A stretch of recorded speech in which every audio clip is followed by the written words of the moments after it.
Hola chicos, el día de hoy vamos a dar un pequeño repaso o vamos a ver lo que es la clasificación dentro de los protistas. La clasificación dentro de los protistas pues es un poquito complicada, ya que son organismos pues bastante variados y con muchas pues características morfológicas, genéticas que se toman en consideración. Pero vamos a tratar de hacerlo de la forma más rápida y más resumida posible, ¿no? Entonces, para clasificar los protistas, pues se pueden tomar muchas consideraciones. O muchas veces una de las principales que se toman es una cuestión en relación a otros seres vivos. Entonces, una forma muy simple de ver la clasificación de los protistas es pues relacionándolo con seres más complejos, como por ejemplo pueden ser los protozoos, que los protozoos son protistas que tienen características o similitudes animales. eh, Algas, que son aquellas protistas que tienen una relación muy cercana a lo que son plantas, y finalmente MOS, aquellos protistas que tienen alguna relación o semejanza evolutiva con los hongos, ¿no? El problema es que esta clasificación pues es muy simple. Y para poder obtener una clasificación pues más adecuada, se toman en consideración ciertas características pues evolutivas más que otra cosa, ¿no? Y se tiene una clasificación pues filogenética. Esto último pues no lo vamos a ver tan a fondo.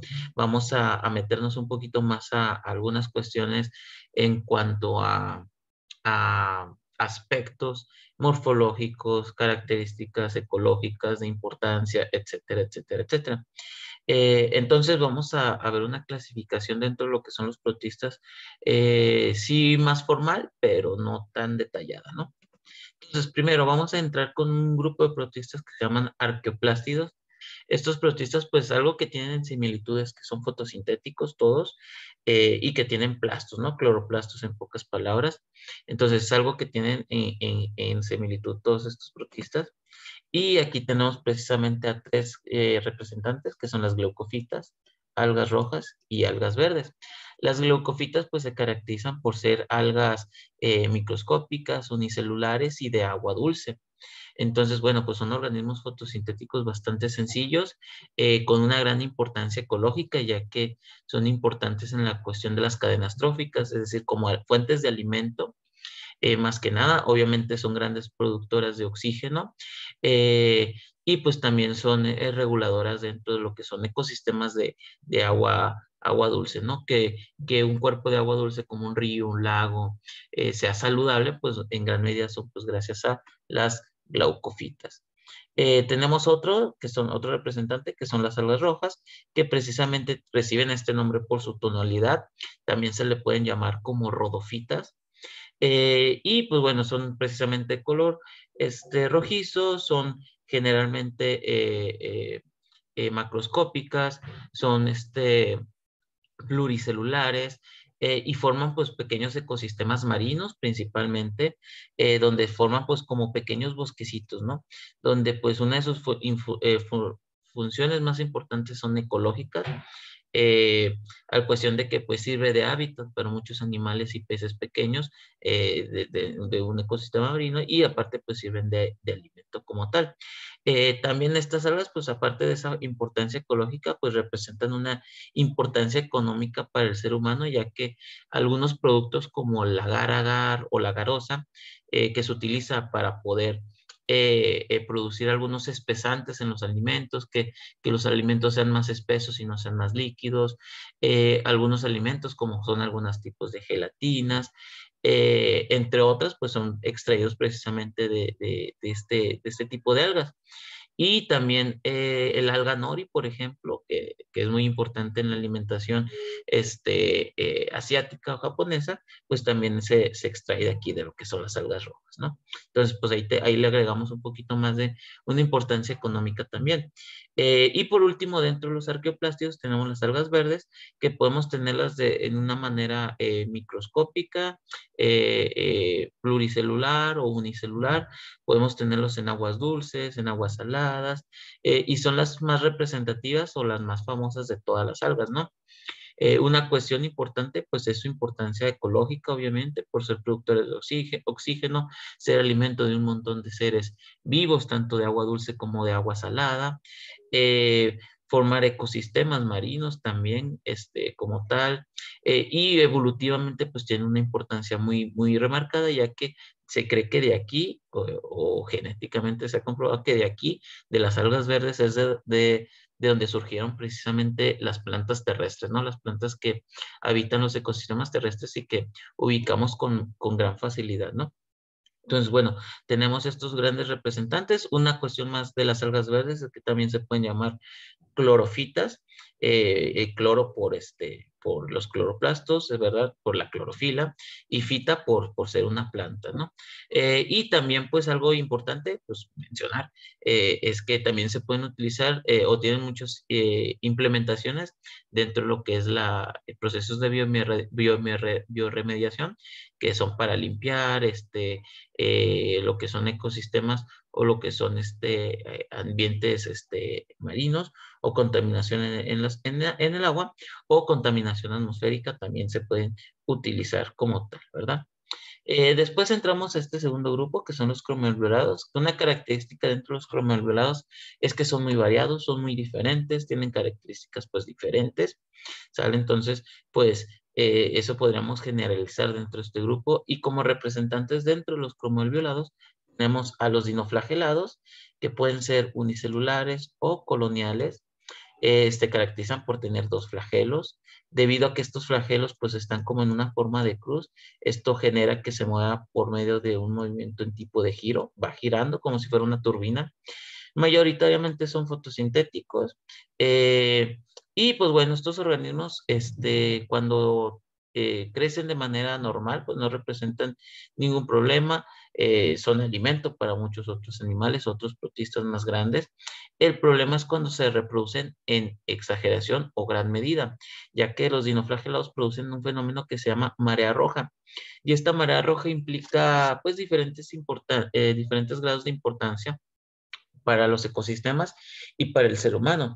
Para los ecosistemas, pues es que esta marea roja produce una intoxicación en lo que pueden ser diferentes tipos de animales con este ecosistema, con un ecosistema marino, como puede ir desde peces y crustáceos, como un camarón, cangrejos, langostas, etcétera, etcétera, etcétera, hasta animales como pueden ser mamíferos marinos, como pueden ser vaquitas de mar, como pueden ser focas, entre otros animalitos de ese estilo, o aves como tal, ¿no? Entonces puede provocar pérdida de biodiversidad y también pues económicamente directamente al ser humano, ya que pues en una cuestión de turismo, pues no se puede uno meter a nadar cuando hay marea roja y también el consumo de mariscos o de productos marinos, pues tampoco se permite debido a este fenómeno. Y una cuestión interesante es que esta sobrepoblación de los dinoflagelados, pues puede suceder en ciertas épocas del año, ¿no? Cuando sean ciertas condiciones, como por ejemplo puede ser los meses que no llevan R, es una característica en donde puede presentarse con mayor probabilidad esta marea roja, ¿no? Y esos meses que no llevan R, pues simplemente es mayo, junio, julio y agosto, ¿no? Es donde pues se puede correr el riesgo de que aparezca estos dinoflagelados. Tenemos por acá otros representantes como los apicomplexos, que bueno, estos pueden llegar a ser parásitos. Dentro de los apicomplexos tenemos que tienen restos de cloroplastos, por lo tanto, alguna vez producían fotosíntesis, por alguna cuestión, perdieron esta capacidad y se convirtieron en parásitos y tienen un movimiento por flexión, es decir, como si fuera un gusano, como si fuera una oruguita, ¿no? Lo podemos encontrar, tenemos algunos representantes parasitarios que precisamente provocan una enfermedad que se llama malaria y que lo podemos contraer por medio de vía sanguínea a través de un vector como pueden ser los mosquitos, ¿no? Entonces tenemos estos apicomplexos. Por otro lado tenemos los ciliados, que pues estos se dicen que son bastante complejos y otra característica distintiva es la presencia de algo que se denomina como micro y macronúcleo, es decir, estructuras nucleares precisamente con la función de reproducción o la función de intercambio genético, ¿no? Precisamente su complejidad la podemos observar porque, por ejemplo, bueno, son organismos pues, que pueden ser de un tamaño bastante considerable. Se llaman ciliados porque su cuerpo está cubierto precisamente por esos pelitos que se llaman cilios, que tienen una función para locomoción. Tienen una vacuola contráctil que les ayuda a regular la cantidad de agua interna. Tienen una boca que se le puede llamar como una escava o un surcoral. Y este surcoral pues tiene la función pues de alimentarse, puede alimentarse a través de ella, pero la función más importante es una cuestión reproductiva, ya que por medio de este surcoral pueden generar el intercambio de micronúcleos y macronúcleos, ¿no? Entonces, esto genera lo que nosotros podemos mencionar como, o llamar, mejor dicho, como una reproducción sexual, ¿no? Más bien corregimos, lo que se intercambian son los micronúcleos, ¿no? Entonces, esto genera esta combinación genética, fomentando como tal una reproducción, ¿vale? Entonces, es algo que los distingue, precisamente ese orificio por el cual pueden alimentarse o pueden intercambiar genes, ¿no? Tenemos este otro grupo que son los omicetos, que bueno, esto no lo vamos a brincar, ya que para algunos eh, eh, biólogos que se dedican al estudio de los protistas, pues que encajan en los protistas, realmente tiene más relación o semejanza con lo que son los hongos, así es que no lo vamos a brincar. Y nuestro siguiente grupo va a ser las diatomeas. Estas se caracterizan por estar constituidos por dos conchitas, ¿sí? Y aquí lo podemos ver, por ejemplo, en esta imagen donde podemos observar cómo es visible estas dos conchitas.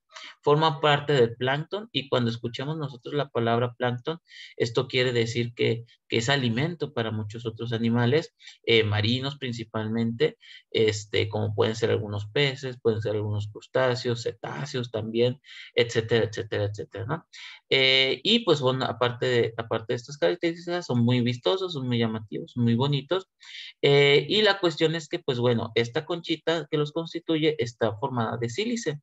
Eh, Algo importante, una aplicación que le damos nosotros como especie humana es que cuando el protista muere, el protista está dentro de esta conchita, cuando el protista muere, deja su conchita como tal, esta se sedimenta y se forman grandes depósitos de diatomeas, o sea, del caparazoncito ya muerto, por así decirlo.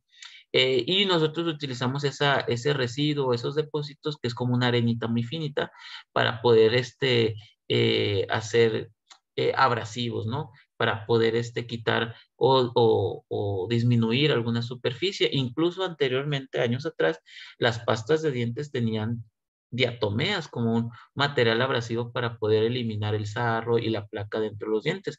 Pero esto ya no se usa porque precisamente también dañaba lo que es el diente, lo que es el esmalte, ¿no? Entonces, pues ahí tenía un efecto negativo.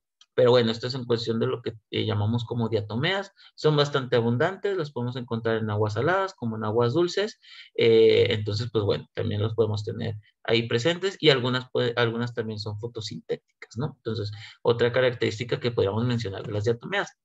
Tenemos también aquí dentro de los cromoalveolados algas pardas, que estas son enormes, enormes, enormes, son gigantes estas algas pardas. Obviamente son multicelulares, son macroscópicas, son de gran tamaño y tienen una gran importancia ecológica ya que forman enormes bosques marinos, eh, en los cuales pues habitan un montón de especies de seres vivos que son como sus hogares. Ahí pueden vivir, se pueden proteger, pueden reproducirse y pueden conseguir diferentes fuentes de alimentos. Entonces son como bosques marinos completamente. eh, las algas pardas forman ecosistemas marinos tan importantes que está casi a la par de lo que son los arrecifes de corales. Entonces, pues bueno, tienen ahí una cuestión ecológica bastante, bastante importante. Y algo que también podemos mencionar, aparte de su tamaño y su importancia ecológica, son estas pequeñas burbujitas de gases que se llaman vejigas. Estas vejigas son para flotar, acumulan gases, estas permite que el alga parda pueda flotar de manera vertical y pueda así de manera más eficiente absorber la luz y poder hacer la fotosíntesis, ¿no? Entonces, por esa razón, estos protistas, estas algas pueden alcanzar longitudes tan largas que pueden llegar hasta los 100 metros de longitud, ¿no? Entonces, bueno, ahí tenemos esa situación. Y finalmente, dentro de los cromolvelados tenemos lo que son las algas pardas, que estas forman parte del plancton. Entonces, como lo habíamos mencionado anteriormente, pues tienen una importancia alimenticia, una importancia ecológica también, obviamente por esa cuestión. También son fotosintéticos, entonces producen, pues, por ahí oxígeno. Se reproducen por medio de zoosporas, que es como un gameto móvil, con un gameto que se pueda mover. Eh, muy parecido a lo que sería un espermatozoide como tal. Entonces, bueno, tiene esas similitudes, se reproducen por medio de una espora móvil. Y obviamente tienen una gran importancia ecológica porque pues es alimento, fuente de alimento de muchos seres vivos, de muchos seres de un ecosistema marino. Y también nosotros le podemos sacar algunos provechos con pues, estas algas doradas, como también pueden ser algunos espesantes y algunos componentes para la industria alimenticia, ¿no? Entonces, bueno, dentro de esto, pues con ese terminamos precisamente lo que son los cromolvelados y le damos entrada a los excavados.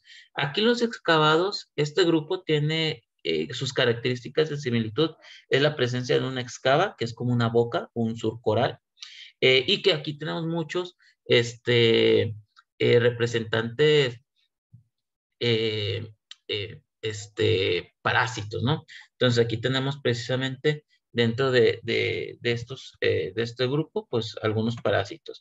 Y precisamente para inaugurar esto tenemos a que son los diplomonados, que se caracteriza por presentar dos núcleos, bueno, no en todos los casos, pero pero puede presentar dos núcleos. Lo que sí es muy característico de los diplomonados, aparte de de la presencia o no de los dos núcleos, son que tienen 8 flagelos, ¿no? Entonces, tenemos la presencia de esos 8 flagelos, una mitocondria disfuncional y no tiene aparato de Golgi. Entonces, ¿qué quiere decir esto? Que no son muy buenos para producir su propia energía. Esto nosotros lo podemos tomar como una lógica de que sea un organismo parásito, ¿no? Porque si su mitocondria no funciona bien y no tiene aparato de Golgi, entonces, ¿cómo digiere y cómo degrada el alimento, ¿no? Y cómo a partir de ese alimento obtiene energía. Entonces, esto me generaliza o esto me permite pensar de manera lógica que es un parásito, ¿no?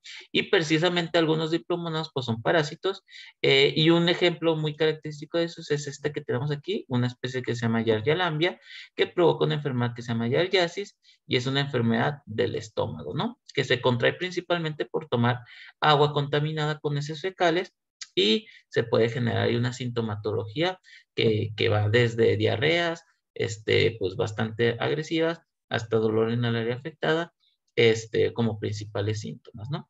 Entonces, bueno, tenemos aquí esa pues, situación dentro de los diplomonados.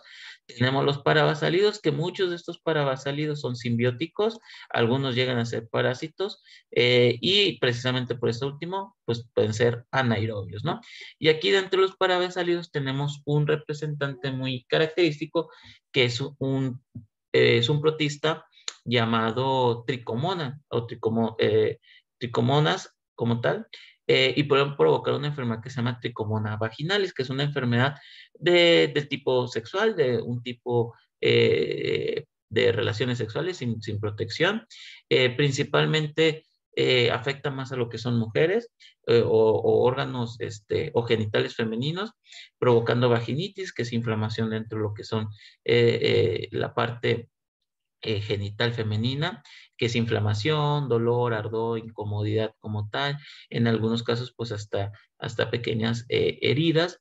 En el caso de lo que es el hombre, no suele provocar malestares como tal, pero sí puede llegar a provocar algún tipo de infección de vías urinarias o algo muy similar. Y pues bueno, es muy común en lo que es ciertas zonas rurales, se puede transmitir por medio zoonótico y no quiere decir o no hace referencia a que sea una cuestión de, este, de mantener relaciones sexuales con un animal o con un ser de diferente especie. Simplemente una interacción inadecuada, es decir, un cuidado o un contacto pues no adecuado con un animal de otra especie, como pueden ser diferentes tipos de animales de corral, pueden provocar que la enfermedad pase a lo que es un ser humano, como por ejemplo el ayudar a parir a algunos animales como tal, la revisión de algunas de sus partes, etcétera, etcétera, etcétera, ¿verdad? Y no tener las protecciones o la higiene adecuada, entonces eso puede permitir que esta enfermedad pues, se vuelva zoonótica, ¿no? Entonces, bueno, tenemos aquí esta para basalios que podemos tener presente alguna enfermedad como la tricomonas vaginales o tricomoniasis. Tenemos otro representante que es en los parásitos, pero vale la pena mencionar que son los euglénidos, que son unicelulares, son de vida libre, es decir, no son parásitos, tienen un flagelo que se denomina 9+2. ¿Qué quiere decir esto? Que es un flagelo pues muy sofisticado, que es un flagelo complejo, el típico flagelo que tienen las células eucariotas, que parte de su alimentación, un tercio de ellas por medio de fotosíntesis y la otra es por medio de una alimentación heterótrofa. Quiere decir que tiene una alimentación mixta. Y algo bien interesante de las euglenas es que tienen un estigma, o una estructura llamada estigma, que es un fotorreceptor. Es como un sensor que le permite saber si hay luz o no. Este protista puede ir nadando, y cuando se topa con la oscuridad, se quita de ahí hasta buscar luz o hasta encontrar luz, ¿no? Y lo interesante es que mucha gente lo asocia con el ojo como tal, ¿no? Lo que nosotros, o lo que nosotros conocemos como un ojo, ¿no? O este órgano, por mencionarlo de alguna manera. Entonces se cree que este es como un ancestro evolutivo de este órgano, ¿verdad?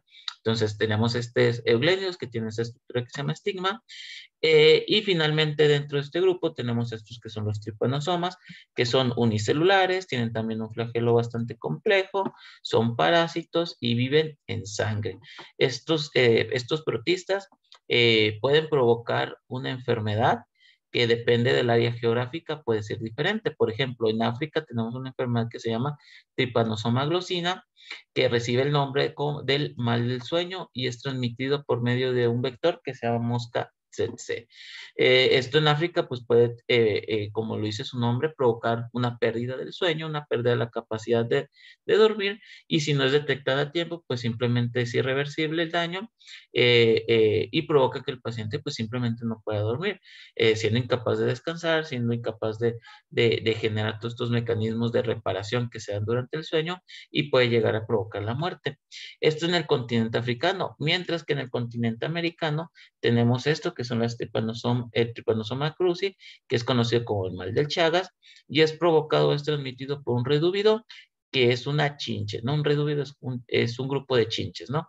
Y se llama precisamente chinche besucona, que se transmite precisamente por medio de la sangre. Entonces, esta chinche pues se alimenta por sangre, al momento de hacer la picadura, pues puede transmitir esta enfermedad y provoca unos síntomas pues muy similares, ¿no? Porque son especies diferentes, simplemente por dos razones: una cuestión geográfica, una es en África, otra es en América, y una cuestión del vector, ¿no? Una es una mosca llamada mosca tsetse y otra es una chinche, ¿verdad? Entonces tenemos esas diferencias.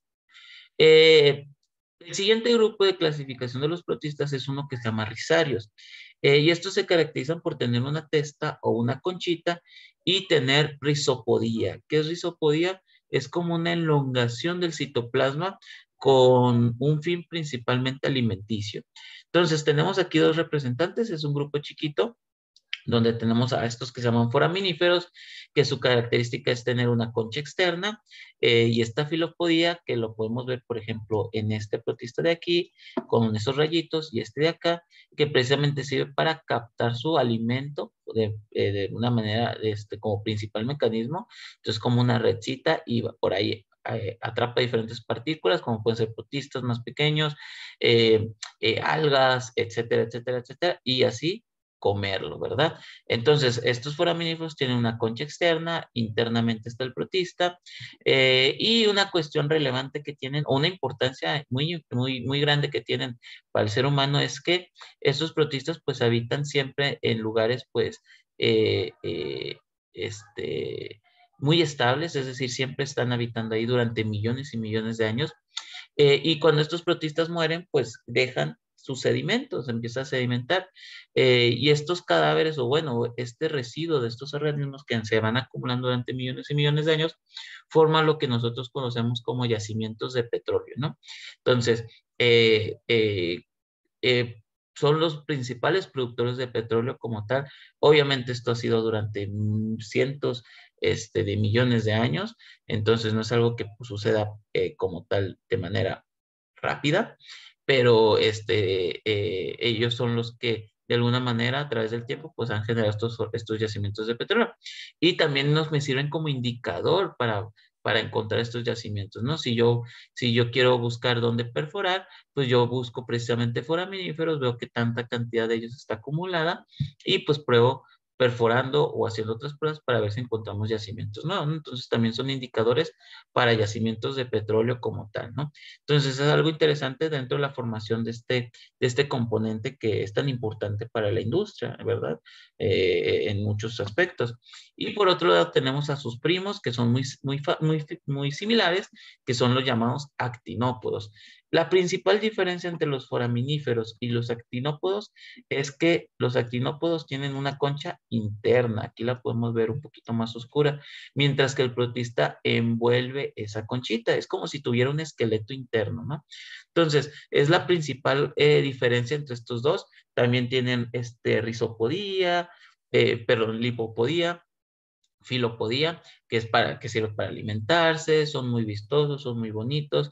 Estos no son como tal tan importantes en la formación de yacimientos de petróleo, pero bueno, pues también les podemos dar ahí esa connotación, pero pues más que nada encontrarles las diferencias, ¿no? Los foraminíferos tienen una concha externa, los actinópodos tienen una conchita interna. ¿Sí? Y pues en lo demás son muy similares. Y finalmente tenemos nuestro último grupo de protistas que son los unicontos. Este grupo es muy importante porque se relaciona evolutivamente con dos grandes grupos de seres vivos que son los hongos y los animales. Primer representante que tenemos son las amibas. Estas amibas normalmente nosotros las conocemos o los ubicamos por provocar enfermedades del tipo intestinal, pero no solamente se dedican a eso, no solamente es la única importancia que podemos tener. Las amibas como tal también pueden ser de vida libre, pueden estar ahí sin generar ningún problema, pero sí hay algunas especies que pueden llegar a ser parásitas y provocan algunas enfermedades, ¿no?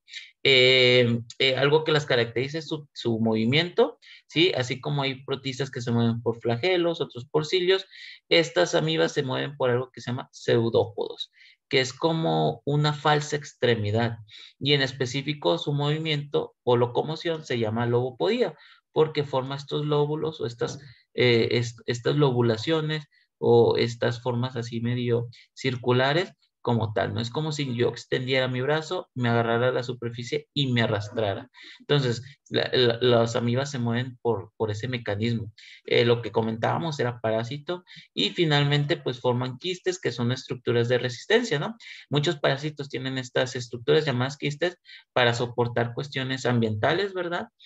Para durar tiempo vivas fuera de un huésped, y también porque muchos de estos animales o seres vivos que forman quistes, que son parásitos, pues su principal forma de entrada a lo que es un cuerpo, un ser vivo, es por medio de la alimentación por alimento contaminado, ¿no? Entonces, cuando una persona se alimenta de alimento contaminado, pues el parásito tiene que pasar por todo el sistema digestivo y para poder sobrevivir, pues tiene que tener esa estructura de protección llamada quiste.